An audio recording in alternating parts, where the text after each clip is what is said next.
Hey guys, welcome back. तो आज मैं एक्सप्लेन करूंगा द ट्रायल के बचे हुए एपिसोड्स, यानी कि एपिसोड 5 से लेके 8 तक। इससे पहले अगर आपने एपिसोड 1 से 4 वाली वीडियो नहीं देखी है तो पहले उसे देख लो ताकि आपको ये सीरीज अच्छे से समझ में आए।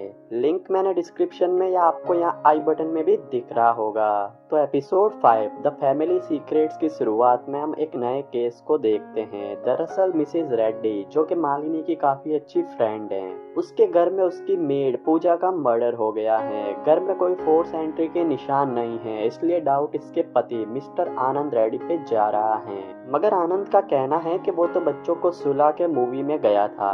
खैर, पुलिस मिस्टर रेड्डी को क्वेश्चनिंग के लिए बुलाती है। इनके साथ विशाल और नयोनिका भी जाते हैं। क्वेश्चनिंग के बाद पुलिस आनंद को अरेस्ट तो नहीं करती, मगर उसे सुबह फिर क्वेश्चनिंग के लिए आने को कहा है। वहीं ये दोनों बच्चियों को एक और पेन ड्राइव मिलती है, उसमें भी राजीव के किसी लड़की के साथ फोटोज थे। बच्चियों का मानना है कि कोई आज ही इस पेन ड्राइव को इसलिए छोड़ गया क्योंकि आज इनके पापा की बेल हियरिंग है, और जो भी ये कर रहा है वो ये नहीं चाहता कि नयोनिका और राजीव के बीच सब सही हो। ये दोनों बच्चियां अब घर के बाहर एक कैमरा लगा देती हैं, जिससे इनको पेन ड्राइव रखने वाले का पता चले। स्कूल से आकर जब ये वो फुटेज देखती हैं तो इनको दिखता है कि कोई बंदा पेन ड्राइव रख रहा है, मगर रखने वाले की शक्ल नहीं दिखती। वहीं सना पूजा मर्डर केस के बारे में डिटेल में जानने के लिए पूजा के बॉयफ्रेंड से मिलती है। उसके बॉयफ्रेंड का कहना है कि ये सब कुछ आनंद ने किया।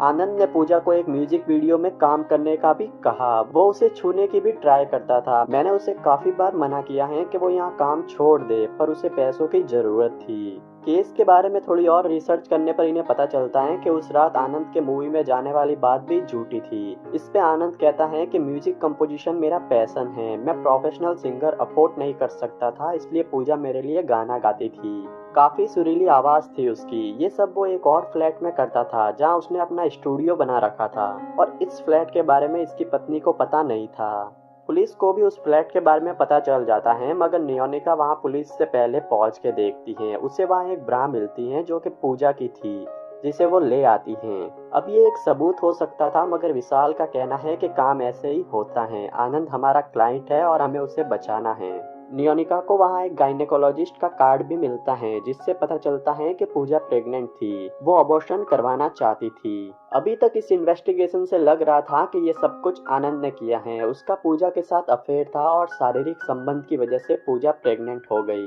जिसपे इसने पूजा को अबॉर्शन करवाने का कहा। वो नहीं मानी तो इसने उसका खून कर दिया। जल्दी ये बात पुलिस को भी पता चल जाएगी और वो आनंद को गिरफ्तार कर लेगी। मगर आनंद का कहना है कि मैं उसे प्रेग्नेंट कर ही नहीं सकता क्योंकि मैंने 3 साल पहले विसेक्टोमी करवाई है। विसेक्टोमी मतलब जिससे मेल सब कुछ कर सकता है, बस उसका सीमेन नहीं आएगा, जिससे कोई प्रेग्नेंट नहीं हो सकता। ये सुनकर तो केस बिल्कुल ही पलट गया। इस पे सना फिर से पूजा के बॉयफ्रेंड हितेश से मिलती है। हितेश का कहना है कि ये सब आनंद ने ही किया है। उसने पूजा का रेप किया था। यहाँ हितेश के हाव भाव से साफ लग रहा था कि वो झूठ बोल रहा है। सना भी इसके झूठ को सेंस कर लेती है। वहीं पुलिस इनके फर्म में आनंद को अरेस्ट करने आती है, मगर सना यहाँ इंस्पेक्टर प्रदीप से सारी बात बताती है। एक्चुअली सना प्रदीप की गर्लफ्रेंड है, या शायद वो प्रदीप के साथ इसलिए है ताकि उसे केस के बारे में डिटेल मिल सके। मगर प्रदीप उससे प्यार करता है, इसलिए वो सना की बातें सुनता है। यहाँ एक नई थ्योरी आती है कि शायद हितेश ने पूजा को मारा हो, क्योंकि वो उसके बच्चे की माँ बनने वाली थी और हितेश नहीं चाहता था कि वो इस बच्चे को जन्म दे। इस पे दोनों का झगड़ा हो गया और इसने उसको मार दिया। आज राजीव की बेल हियरिंग है और राजीव को बेल मिल भी जाती है। वो घर आता है। कई दिनों बाद ये पूरा सेनगुप्ता परिवार साथ में डिनर करता है। कहने को तो ये साथ में बैठे हैं, मगर अब राजीव और नियोनिका का रिश्ता पहले जैसा नहीं रहा। इस रिश्ते में काफी दूरियां आ गई हैं और ये एपिसोड यहीं पे खत्म होता है। फिर एपिसोड 6 लाइफलाइन की शुरुआत में हम देखते हैं विशाल और नयोनिका एक मेडिकल इमरजेंसी केस के लिए कोची आते हैं। एक्चुअली मिसेज मैथ्यूज प्रेगनेंसी की लास्ट स्टेज में हैं और कुछ कॉम्प्लिकेशन की वजह से उसे बच्चे की सेफ्टी के लिए एक इमरजेंसी सर्जरी करवानी है, मगर लाइफलाइन इंश्योरेंस वालों ने इसके लिए पैसे देने से मना कर दिया। यहाँ ये हियरिंग चलती है, दोनों पक्षों की बात सुनी जाती है और सुबह इस पे फैसला सुनाने को कहा जाता है।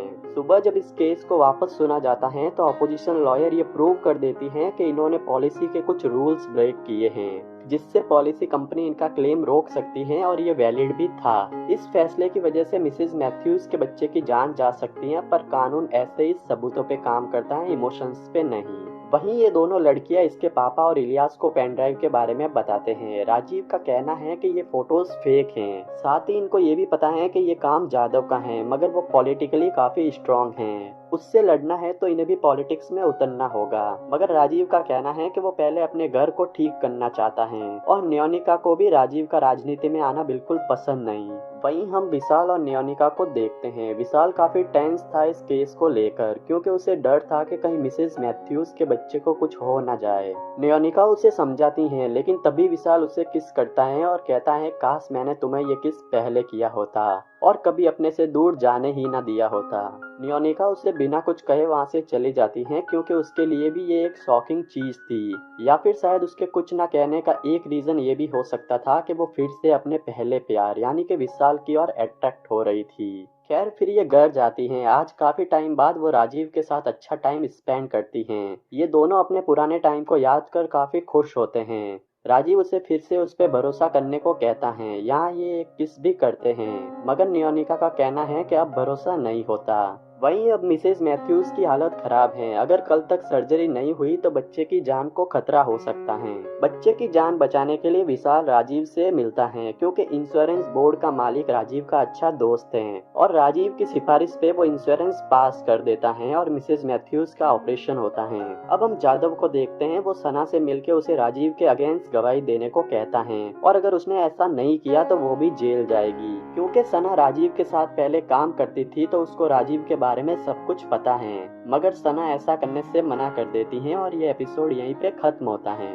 अब एपिसोड 7 ट्रायल बाय मीडिया की शुरुआत में हम देखते हैं न्योनिका जूही की मां को बताती हैं कि जूही के केस की सुनवाई 2 हफ्ते में है। अगर तब तक जूही को होश नहीं आया तो ये केस नहीं बनेगा और उसे इंसाफ नहीं मिलेगा। वहीं दक्ष की कंपनी इस केस को कोर्ट के बाहर सेटल करना चाहती है। वो जूही की मां से मिलना चाहते हैं। न्योनिका का कहना है कि अगर सेटलमेंट हो जाता है तो ये प्रूव हो जाएगा कि दक्ष गलत था। अब हम देखते हैं यहाँ दक्ष के लॉयर सेटलमेंट की बात करते हैं। न्योनिका का कहना है कि सेटलमेंट की रकम 5 करोड़ और दक्ष जूही से पब्लिकली माफी भी मांगे।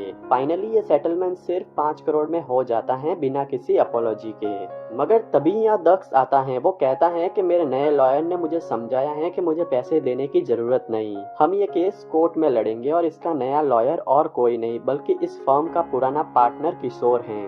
अब हम कोर्ट में हियरिंग देखते हैं। दक्ष को कटघरे में बुलाया जाता है। न्योनिका उससे कहती है कि तुमने जूही को कोर्ट के निर्दोष घोषित करने के बाद भी खूनी बुलाया, मगर दक्ष का कहना है कि वो मेरा ओपिनियन था। फ्रीडम ऑफ प्रेस के तहत मुझे जो लगा मैंने कहा और अब मैं अपना ओपिनियन बदलता हूँ। मुझे नहीं लगता कि मोहित के सुसाइड में जूही का हाथ था। दिनेश कहता है कि दक्ष ने न्योनिका के पति के बारे में भी न्यूज ब्रेक की थी। शायद अब ये बदला ले रही हैं इस केस के थ्रू। अगले दिन इस केस की हियरिंग में एक लड़के को बुलाया जाता है जो कि दक्ष का फैन था। उसने इंटरनेट से उठा के मोहित और जूही की चैट का स्क्रीनशॉट शेयर किया था और हम जानते हैं कि इंटरनेट पे कितनी फेक चीजें हैं। वैसे इसको इसलिए बुलाया है क्योंकि इसके उस स्क्रीनशॉट को दक्ष ने न्यूज में भी दिखाया था, वो भी बिना वेरीफाई किए। लेकिन ये लड़का तो बस फेमस होने के लिए ये करता था। उसे जूही और मोहित से कोई मतलब नहीं था। वो तो इस बात से खुश था कि दक्ष ने उसके मैसेज को न्यूज में दिखाया। इस लड़के को देख न्योनिका को लगता है कि ये इतना स्मार्ट नहीं है। किशोर तो इससे न जाने कैसे सवाल करेगा।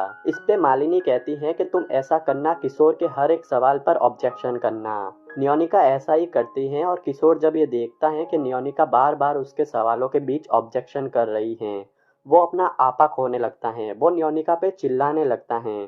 उसकी तबीयत खराब होने लगती है और वो कोई भी फर्दर आर्ग्यूमेंट नहीं कर पाता, जिससे कि दक्ष ये केस हार जाता है। कोर्ट उसे 2 करोड़ रुपए और पब्लिकली अपने न्यूज चैनल पर माफी मांगने को कहता है। यहाँ हमें पता चलता है कि किशोर को डायमेंशिया नाम की एक बीमारी है। इस बीमारी में दिमाग की क्षमता धीरे धीरे कम होने लगती है। किशोर को जरा भी अच्छा नहीं लगता कि उसकी बीमारी का फायदा उठा के उसको ये केस हराया गया। पर जो भी हो, ये लोग केस जीत गए थे। फाइनली जूही को इंसाफ मिल रहा था, पर जूही ये सब सुन नहीं सकती थी क्योंकि जूही की अब मौत हो चुकी है। बेगुनाह होकर भी उसको इतना परेशान किया गया कि वो हार गई। अब न्योनिका और धीरज के इंटर्नशिप के 6 महीने पूरे होने वाले हैं। धीरज यहाँ फर्म के बाकी लोगों से दोस्ती करने लगता है क्योंकि उसे अपनी जॉब परमानेंट चाहिए थी। वो अपना एक डिटेल एनालिसिस भी मालिनी को देता है, जिसमें सब कुछ होता है कि उसने अभी तक फर्म में कितने घंटे काम किया, कितने क्लाइंट्स लाए और फर्म के लिए कितना पैसा बनाया। हम विशाल को देखते हैं जो कि अब सिर्फ न्योनिका के बारे में सोचता है। कोची में उसे किस करने के बाद उसका दिल अब उसके दिमाग पे हैवी होने लगा था। वो चाहता था कि न्योनिका उसके पास वापस आ जाए। यहाँ हमें पता चलता है कि राजीव के वकील ने डर की वजह से राजीव का केस हैंडल करने से मना कर दिया। न्योनिका राजीव को अपने फर्म में लेकर जाती है और अब इसका केस विशाल हैंडल करेगा। इसी के साथ ये एपिसोड यहीं पे खत्म होता है। अब एपिसोड 8 क्लॉक एंड डैगर की शुरुआत में हम देखते हैं राजीव के केस की पहली हियरिंग 2 दिन बाद की है। अब 2 दिन में विशाल ये पूरा केस स्टडी तो नहीं कर सकता था, तो इनकी पहली प्रायोरिटी ये है कि कोर्ट से थोड़ा टाइम मांगे, क्योंकि वकील चेंज हुआ है तो उसे केस की स्टडी करनी है। अदालत इसे 7 दिन का टाइम देती है।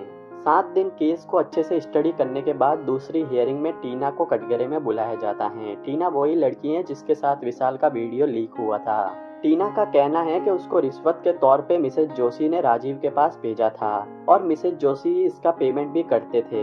यहाँ विशाल ये प्रूव कर देता है कि मिसेज जोशी नहीं बल्कि राजीव खुद इसको पेमेंट किया करता था। विशाल यहाँ राजीव और टीना की अकाउंट डिटेल्स भी शेयर करता है। अब इससे ये प्रूव हो गया था कि राजीव ने रिश्वत में कोई सेक्सुअल फेवर नहीं लिया था, बल्कि वो अपने पैसे से अपनी मर्जी से किसी लड़की के साथ था, जो कि उसका पर्सनल मैटर हो जाता है। आज की हियरिंग तो विशाल जीत जाता है, मगर कल इनका मेन विटनेस रुपेश आने वाला है। रुपेश को राजीव के ट्रांजैक्शन के बारे में सब कुछ पता है, क्योंकि वही इनके अकाउंट्स हैंडल करता था। वहीं न्योनिका मालिनी से मिलती हैं। वो भी यहाँ अपनी जॉब परमानेंट करना चाहती हैं। मालिनी उससे कहती है कि देखो, तुम एक टॉप के लॉयर हो, लेकिन हमारा फर्म के लिए ज्यादा क्लाइंट्स धीरज ने लाए। फर्म को पैसों की जरूरत है जो धीरज की वजह से आ रहे हैं, तो अब जॉब का पहला हकदार तो वही है। हाँ, तुम भी हो सकती हो अगर तुम अपने पति के कनेक्शन यूज करके कंपनी के लिए बड़े बड़े क्लाइंट्स लाओ। नियोनिका को इस जॉब की जरूरत थी, क्योंकि अभी भी ये फाइनेंशियली स्ट्रगल कर रही हैं। 6 महीने हो गए बच्ची की स्कूल फी भरे हुए।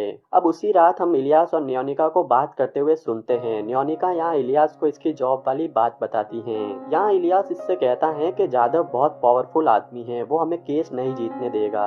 मेरे पास एक आइडिया है, हम इस केस को थोड़े साल खींचते हैं, जब तक राजीव पॉलिटिक्स में आ जाएगा और एमएलए बन जाएगा। जब उसके पास पावर होगी वो जादव को हरा पाएगा। मगर नियोनिका राजीव के पॉलिटिक्स ज्वाइन करने से बिल्कुल खिलाफ है। उसका मानना है कि राजीव पावर का गलत इस्तेमाल करता है। अगले दिन फिर कोर्ट की हियरिंग होती है, लेकिन यहाँ रुपेश नहीं आता। हमें पता चलता है कि पिछली रात नियोनिका और इलियास रुपेश से मिले थे। उसे इन्होंने ब्लैकमेल किया कि अगर तुम गवाही दोगे तो तुम्हें हम और भी केसेस में फंसा देंगे।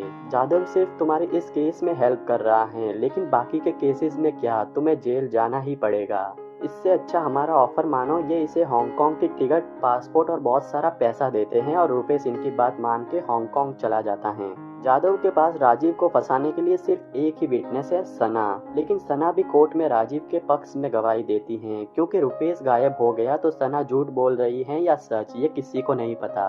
और सना के बयान के बाद ये अदालत राजीव पे लगे सारे चार्जेस विड्रॉ करती है और उसे रिहा करती हैं। वहीं हम देखते हैं नियोनिका की इस फर्म में जॉब परमानेंट हो जाती है, क्योंकि इलियास के सारे हाई प्रोफाइल क्लाइंट्स उसी फर्म के साथ जुड़ना चाहते हैं जिसने राजीव को केस जिताया। और राजीव का केस इस फर्म को कभी नहीं मिलता अगर नियोनिका नहीं होती। इस बात से धीरज काफी निराश होता है। वो नियोनिका से कहता है कि आखिर एक आउटसाइडर कितनी भी मेहनत कर ले, नेपोटिज्म के आगे हार ही जाता है। वो कहता है कि मैंने इतनी मेहनत सिर्फ इसलिए की क्योंकि मुझे जॉब की जरूरत है। मेरे पापा जेल में हैं, उन्होंने 1 लाख रुपए की चोरी की थी और तुम्हारे ये बैग, इस बैग की कीमत ही 1 लाख रुपए से ज्यादा होगी। मुझे इस जॉब की ज्यादा जरूरत थी और ज्यादा डिजर्विंग भी मैं ही था, पर तुमने अपने कनेक्शन यूज करके ये जॉब ले ली। और धीरज एक बार में जाकर बैठ जाता है जहाँ इसे जादव मिलता है। वो कहता है कि मुझे तुम्हारा गुस्सा चाहिए, क्योंकि मैं भी इस फर्म और फैमिली को बर्बाद करना चाहता हूँ। वहीं हम राजीव को देखते हैं। वो नियोनिका से कहता है कि वो एक छोटी सी प्रेस कॉन्फ्रेंस करना चाहता है, जिसमें वो अपने परिवार से पब्लिकली माफी मांगना चाहता है। नियोनिका इसे मना करती है, लेकिन राजीव का यहाँ कुछ और ही प्लान है। अगले दिन ये प्रेस कॉन्फ्रेंस होती है। तभी नियोनिका को विशाल कॉल करके आई लव यू कहता है। नियोनिका कहती है कि इसके आगे का प्लान क्या है। अगर हम ऐसे ही बातें करेंगे तो लोगों को लगेगा कि मुझे जॉब इसी वजह से मिली है, और ये फोन रख देती हैं। अब राजीव नियोनिका को भी स्टेज पे बुलाता है, तभी विशाल का भी फिर से फोन आ रहा होता है। नियोनिका कंफ्यूज होती है कि वो क्या करे, तभी इलियास उसे स्टेज की ओर भेजता है और उसका फोन अपने पास रखता है। इसके फोन पे विशाल का वॉइस नोट आता है जिसे इलियास सुन लेता है। विशाल कहता है कि मेरे पास एक प्लान है, तुम राजीव को छोड़ दो और मुझसे शादी कर लो। तुम बेटर लाइफ डिजर्व करती हो, अगर तुम्हारा जवाब हाँ है तो मेरे पास आ जाओ, नहीं तो इस वॉइस नोट को डिलीट कर दो, मैं तुम्हें फिर कभी ये बात नहीं कहूंगा। लेकिन नियोनिका को पता ही नहीं है कि विशाल ने ऐसा कुछ भेजा है और इलियास इस वॉइस नोट को डिलीट कर देता है। वहीं राजीव स्टेज पे ऐसा दिखाता है कि नियोनिका और उसके बीच सब कुछ ठीक है, ये दोनों फिर से एक साथ हैं और यहाँ वो इलेक्शन लड़ने की बात करता है। नियोनिका शॉक हो जाती है कि मेरे मना करने के बाद भी, और वो भी मुझे बिना बताए। मगर राजीव एक चालाक इंसान है, उसने पावर में आने का सोच ही लिया है। इस प्रेस कॉन्फ्रेंस में पब्लिकली अपने परिवार से माफी मांगना भी इसकी चालाकी का एक सबूत है। और ये एपिसोड भी यहीं पे खत्म होता है, साथ ही ये सीरीज का फर्स्ट पार्ट भी यहीं पे खत्म होता है। इसके सीजन 2 में हमें पता चलेगा कि नियोनिका अब क्या करेगी, क्योंकि राजीव एक पावरफुल आदमी बन चुका होगा, अब वो कैसे उससे डील करेगी, साथ ही विशाल का क्या होगा, और धीरज क्या उसने जादव से हाथ मिलाया होगा या नहीं, ये सब हमको सीजन 2 में देखने को मिलेगा। तो दोस्तों, अगर आपको ये वीडियो अच्छा लगा हो तो लाइक करना, शेयर करना इसको अपने दोस्तों के साथ, और मेरे इस चैनल को सब्सक्राइब भी कर देना।